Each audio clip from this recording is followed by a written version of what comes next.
Et si je vous disais que 73% des personnes âgées en deuil commettent, dans les 90 jours qui suivent la perte de leur conjoint, une erreur dévastatrice qui abrège littéralement leur propre espérance de vie. Ce que vous allez entendre risque de vous bouleverser. La faculté de médecine de Stanford vient de publier une étude révolutionnaire, menée sur 7 ans, auprès de 12 000 adultes veufs de plus de 65 ans. Cette étude a révélé que les personnes averties de 5 dangers cruciaux vivaient en moyenne 8 ans et 3 mois de plus que celles qui les ignoraient. Non, ce n'est pas une erreur de frappe. Il s'agit bien de gagner près d'une décennie de vie, simplement en évitant 5 écueils spécifiques dans lesquels la quasi-totalité des endeuillés tombent. Les recherches ont mis au jour une réalité encore plus inquiétante. Au cours de la première année suivant la perte de l'être aimé, 42% des veufs et veuves souffrent de ce que les médecins appellent le syndrome du cœur brisé, une pathologie réelle où le chagrin endommage physiquement le muscle cardiaque. Le taux de mortalité bondit de 66% durant les 3 premiers mois. Mais le plus fascinant est ailleurs. Les personnes qui parvenaient à éviter ces 5 erreurs présentaient un taux de mortalité quasi identique à celui des couples mariés. Les scientifiques de l'université Johns Hopkins, stupéfaits par ces résultats, ont dû reproduire l'étude à 3 reprises pour les confirmer. Alors, quelle est l'erreur numéro 1, celle qui cause le plus de ravages? Elle est si contre-intuitive que 89% des conseillers en deuil eux-mêmes se trompaient à son sujet. Cette erreur, que nous garderons pour la fin, augmente de 91% le risque de suivre son conjoint dans la tombe au cours de la première année. Une fois que vous en comprendrez la science, votre vision du deuil en sera transformée à jamais. Sans plus attendre, plongeons au cœur de ces révélations qui pourraient bien vous sauver la vie. La première de ces erreurs, la plus insidieuse peut-être, est de s'isoler des relations humaines. Se replier sur soi après la perte d'un conjoint peut sembler un réflexe de protection. Pourtant, les recherches menées dans le cadre de la grande étude de Harvard sur la longévité démontrent qu'il s'agit en réalité d'une forme d'autodestruction. Lorsque vous perdez votre partenaire de vie, votre cerveau subit des changements chimiques mesurables. Le taux de cortisol, l'hormone du stress, explose de 300%, tandis que l'ocytocine et la sérotonine, hormones du lien social et du bonheur, s'effondrent de près de 70%. Cela crée un cercle vicieux. Vous aspirez à la solitude au moment précis où vous avez le plus désespérément besoin de chaleur humaine. Les chiffres sont éloquents. Une étude de 2024, publiée dans le Journal of Gerontology, a suivi plus de 5000 personnes veuves. Celles qui s'isolaient pendant plus de 2 semaines présentaient des taux de dépression, de déclin cognitif et une faiblesse immunitaire spectaculairement plus élevée que celles qui maintenaient un contact social. Les chercheurs ont même découvert que 15 petites minutes d'interaction humaine sincère par jour suffisaient à réduire le risque de mortalité de 47%. Laissez-moi vous parler de Robert, un ingénieur à la retraite de 78 ans. Il venait de perdre Hélène, sa femme, après 53 ans de vie commune. Pendant les 3 semaines qui ont suivi les funérailles, il n'a ouvert sa porte à personne. Sa fille déposait des repas sur le porche qu'il récupérait à la nuit tombée, pensant ainsi se protéger de conversations douloureuses. Mais ce qui s'est produit a choqué ses médecins. En seulement 21 jours, sa tension artérielle a atteint des niveaux critiques. Il a perdu 8 kilos et un scanner cérébral a révélé que son hippocampe, le centre de la mémoire, avait littéralement rétréci de 2%. C'est alors qu'Harold, son voisin, veuf lui aussi, a refusé de quitter le porche de Robert jusqu'à ce qu'il ouvre. Harold ne lui a servi aucune platitude, ne lui a donné aucun conseil. Il a simplement dit « Je prépare du café, tu n'as pas besoin de parler ». Ils sont restés assis en silence pendant 1 heure. Mais cette heure de présence partagée a déclenché un changement profond. Le jour même, le taux de cortisol de Robert a chuté de 23%. Le mécanisme est fascinant. Lorsque nous sommes en présence d'un autre être humain, même en silence, nos systèmes nerveux se synchronisent. Notre respiration s'harmonise, notre rythme cardiaque se régule, et notre cerveau libère une substance qui répare les dommages neuronaux causés par le chagrin. La solution réside dans une approche graduelle. La première semaine, il s'agit d'accepter au moins un visiteur par jour, ne serait-ce que pour 10 minutes. La simple présence physique est une thérapie. La deuxième semaine, l'objectif est de sortir de chez soi une seule fois, même pour s'asseoir sur un banc dans un parc. La troisième semaine, l'engagement consiste à rejoindre une activité sociale régulière. Les personnes veuves qui suivent cette approche progressive obtiennent des résultats de santé supérieurs de 71%. Barbara, une enseignante retraitée de 72 ans, a perdu son mari Frank d'une crise cardiaque foudroyante. 10 jours après les obsèques, elle s'est forcée à se rendre à son club de bridge. Elle a pleuré pendant toute la première partie. Ses amis lui ont simplement tendu des mouchoirs et ont continué à jouer. 6 mois plus tard, non seulement son état s'était stabilisé, mais son cerveau montrait des signes de croissance dans la zone responsable de la régulation émotionnelle. Venons-en maintenant à une erreur qui peut anéantir votre stabilité financière et émotionnelle. La quatrième erreur est de prendre des décisions majeures au cours de la première année. Les psychologues parlent du cerveau en deuil, un état mesurable où votre capacité de jugement est altérée de près de 60%. Le centre de recherche de l'UCLA a découvert que les conjoints endeuillés présentent les mêmes schémas cognitifs que des personnes en état d'ivresse légale. Votre cortex préfrontal, siège de la logique, se met littéralement en veille. Les statistiques font frémir. Parmi les personnes veuves ayant pris une décision capitale dans les 3 mois, vendre la maison, déménager, changer de vie, 78% exprimaient de profonds regrets 2 ans plus tard. Les pertes financières s'élevaient en moyenne à plus de 120 000 $. Mais au-delà de l'argent, 84% ont déclaré que ces décisions hâtives avaient compliqué et prolongé leur deuil. Prenez l'exemple de Margaret, 69 ans. 3 semaines après le décès de son mari James, elle a vendu la maison où ils avaient vécu 35 ans pour se rapprocher de sa fille. Elle s'est débarrassée de toutes les affaires de James, jusqu'à ses albums photos. La maison s'est vendue bien en dessous de sa valeur, car elle voulait que tout aille vite.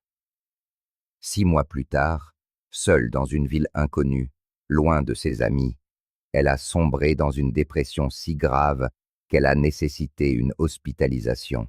« Je n'ai pas seulement perdu mon mari », confia-t-elle à son thérapeute. « J'ai effacé toute notre vie. » La science explique ce phénomène. Pendant le deuil aigu, les impulsions émotionnelles écrasent que la pensée logique. Vous êtes littéralement incapable d'évaluer les conséquences à long terme. La fameuse règle d'1 an n'est pas arbitraire. Les recherches montrent que les fonctions cérébrales commencent à se normaliser après environ 12 mois. Le taux de regret pour les décisions prises après cette période chute à seulement 12%. La sagesse commande donc la patience. Notez les décisions qui vous semblent urgentes, puis réévaluez-les 1 mois plus tard. Souvent, l'urgence n'était qu'une illusion. Pour les choix inévitables, entourez-vous d'un conseil de 3 personnes de confiance. Si elles sont unanimes, avancez avec prudence. Si l'une d'elles émet le moindre doute, attendez. William, un vétéran de 81 ans, a failli donner le piano à queue de sa femme 2 semaines après sa mort. La vue de l'instrument silencieux lui était insupportable. Son fils l'a convaincu d'attendre. 8 mois plus tard, sa petite fille commençait à prendre des leçons sur ce même piano. « Entendre à nouveau sa musique, dit William, n'a pas ravivé ma douleur. Au contraire, Cela a ramené Mary à la vie de la plus belle des manières. J'aurais détruit cette possibilité dans le brouillard de mon chagrin. Le message est clair. Méfiez-vous des décisions irréversibles prises dans un état émotionnel temporaire. Votre futur vous en sera reconnaissant. Abordons enfin un danger physique critique, que la plupart des gens ignorent. La troisième erreur, souvent la plus sous-estimée, est de négliger sa propre santé au cœur de la tourmente. L'effet du veuvage sur le corps est plus violent que la plupart des médecins ne l'imaginent. Dans les 6 mois qui suivent la perte, le corps des personnes veuves présente les mêmes marqueurs d'inflammation que celui des malades atteints d'une pathologie auto-immune active. Votre système immunitaire se retourne contre vous, accélérant le vieillissement cellulaire jusqu'à 300%. Biologiquement, le deuil déclenche une inflammation massive. Les capuchons protecteurs de votre ADN, les télomères, raccourcissent 3 fois plus vite que la normale. Le résultat est tragique. Une personne veuve qui néglige sa santé peut vieillir de l'équivalent de 6 ans en seulement 12 mois. Le risque de crise cardiaque augmente de 210%, celui d'AVC de 180%. L'histoire de Charles, un marathonien de 75 ans, est un avertissement brutal. Après avoir perdu sa femme, il a cessé toute activité physique, arrêté ses traitements et ne s'est nourri que de café. En 4 mois, cet homme autrefois robuste a été victime d'un AVC. Ses médecins n'en revenaient pas. Son âge artériel avait bondi de 15 ans en 16 semaines. Heureusement, il existe un protocole de survie. Le premier pilier, le respect scrupuleux des traitements médicaux. Le deuxième, une alimentation correcte avec un apport suffisant en protéines pour contrer la fonte musculaire. Le troisième, l'activité physique, même une simple marche de 10 minutes. Le quatrième, la protection du sommeil. Et enfin, l'hydratation, car le deuil supprime la sensation de soif. Dorothy, une infirmière à la retraite de 71 ans, connaissait ces risques. Après avoir perdu son mari, elle a programmé des alarmes pour ses médicaments, préparé des boissons nutritives et s'est forcée à marcher jusqu'à sa boîte aux lettres, même les jours où elle tenait à peine debout. Sa discipline a porté ses fruits. Elle a non seulement survécu à la tempête du deuil, mais a également préservé le capital le plus précieux qui lui restait, sa propre vie. Bien que sa douleur émotionnelle demeurât vive, ses indicateurs de santé physique, contre toute attente, s'amélioraient. Son médecin lui expliqua : « Votre corps a su rester assez fort pour porter votre chagrin, au lieu de s'effondrer sous son poids. » Une recherche de l'université Johns Hopkins est, à ce titre, particulièrement éclairante.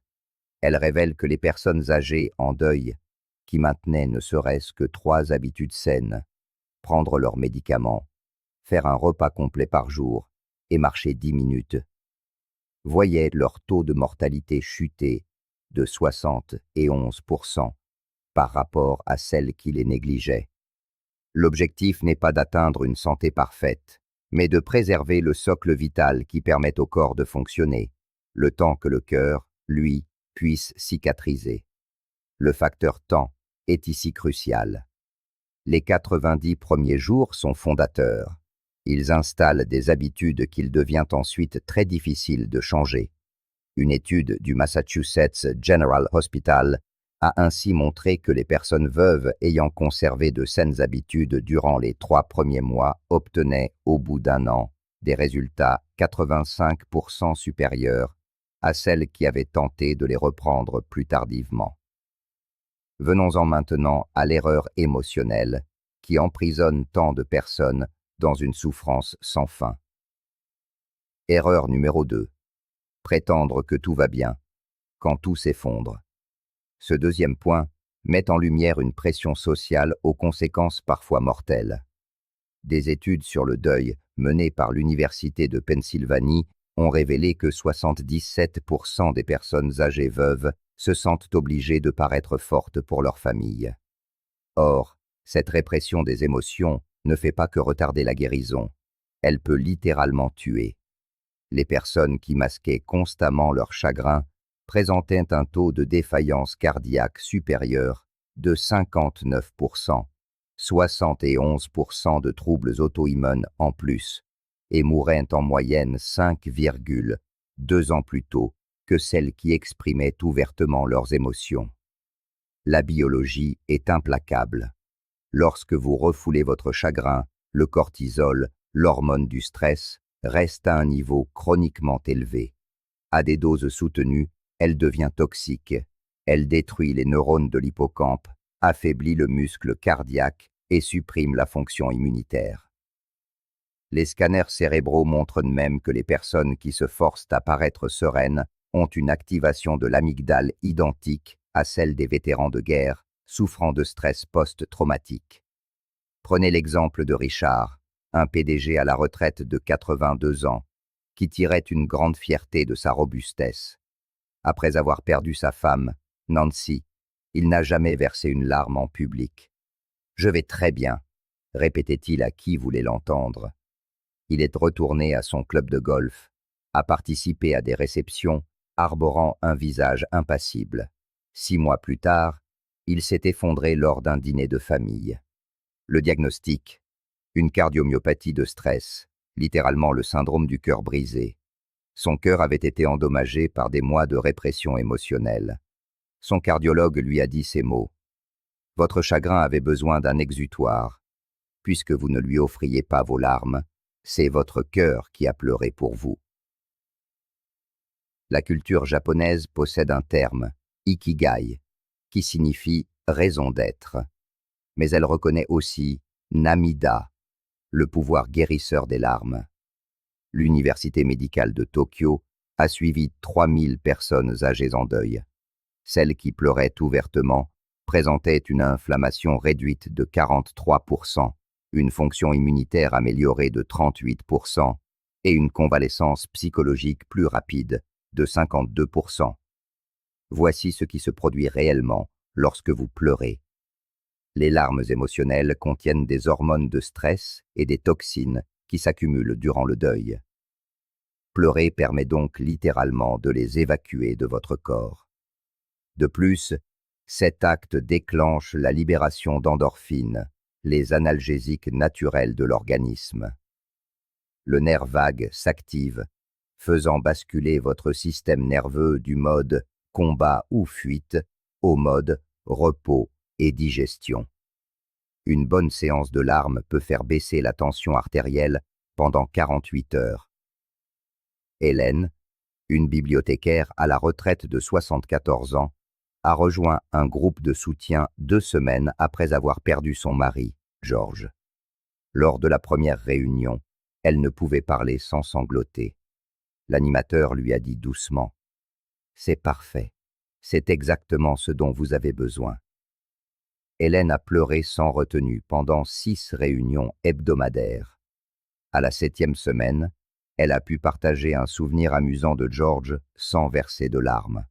3 mois plus tard, ses marqueurs inflammatoires étaient revenus à la normale. La Cleveland Clinic a mis au point un protocole simple, celui de l'honnêteté émotionnelle. Quand quelqu'un vous demande comment vous allez, utilisez une échelle de 1 à 10. Répondez: « Je suis à 3 aujourd'hui » au lieu d'un « je vais bien » de façade. Cette technique simple permet de reconnaître votre douleur sans avoir à fournir de longues explications. Leur étude a montré que cette approche réduisait les complications liées au deuil de 44%. Des recherches de l'université de Yale ont révélé que le deuil se manifeste par vagues et non par étapes. Lutter contre ces vagues est dommageable. Les accepter favorise la guérison. Ils ont découvert que les veuves vivent en moyenne 12 à 15 vagues de chagrin intense par jour au cours du 1er mois, puis 3 à 4 vagues au cours du 6e mois.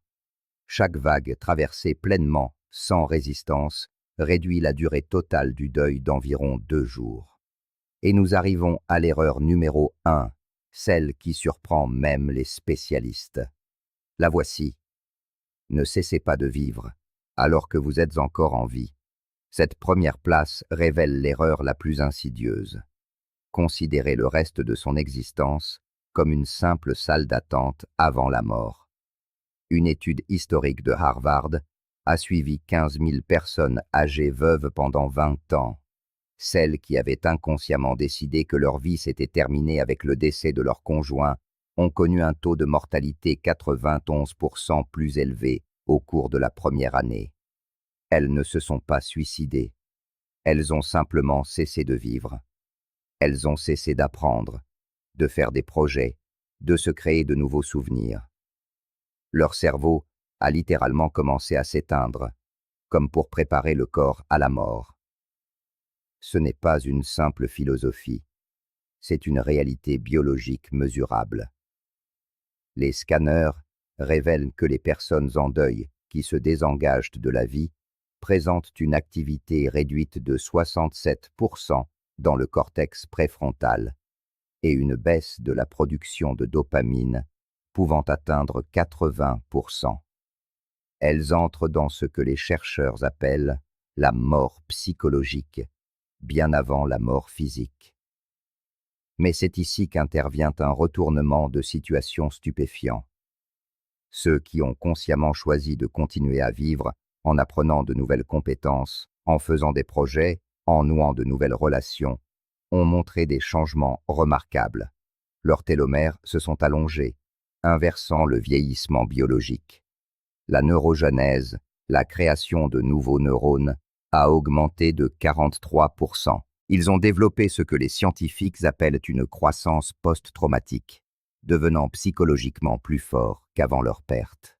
Samuel, un veuf de 85 ans, a perdu sa femme, Ruth, après 58 ans de mariage.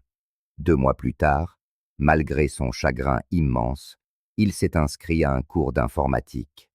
Ruth a toujours voulu que j'apprenne à utiliser les emails, a-t-il confié. Cette simple décision a déclenché une transformation en cascade. Il a repris contact avec ses petits-enfants en ligne, a rejoint un club de lecture virtuel et a même lancé un blog sur le deuil. 1 an plus tard, son cerveau était littéralement en pleine croissance. Le mécanisme est extraordinaire. Lorsque vous vous engagez dans un nouvel apprentissage pendant votre deuil, votre cerveau libère une protéine, le BDNF, à des niveaux 300% supérieurs à la normale. Cette protéine ne se contente pas de réparer les dommages causés par le chagrin. Elle crée des voies neuronales entièrement nouvelles. Votre cerveau, qui cherche désespérément à s'adapter à la perte, devient extraordinairement apte à la croissance si vous lui en donnez l'occasion. La recherche a identifié des activités spécifiques qui déclenchent cette croissance. Apprendre une nouvelle compétence augmente les chances de survie de 44%. Faire des projets à plus de 3 mois réduit la mortalité de 52%. Nouer une nouvelle relation significative diminue le risque de décès de 61%. Mais si vous combinez les trois, le risque de mortalité devient statistiquement identique à celui des personnes non veuves du même âge. Alice, une veuve de 79 ans, a commencé à enseigner le tricot 6 semaines après le décès de son mari. « J'ai pleuré à chaque cours », a-t-elle admis, mais ses larmes étaient mêlées à une nouvelle détermination. Ses élèves sont devenus des amis. L'enseignement a activé des régions de son cerveau en sommeil depuis des années. La planification des leçons lui a donné un but, un regard vers l'avenir. 5 ans plus tard, elle ne se contente pas de survivre. Elle s'épanouit, avec des scores cognitifs supérieurs à ceux qu'elle avait avant sa perte.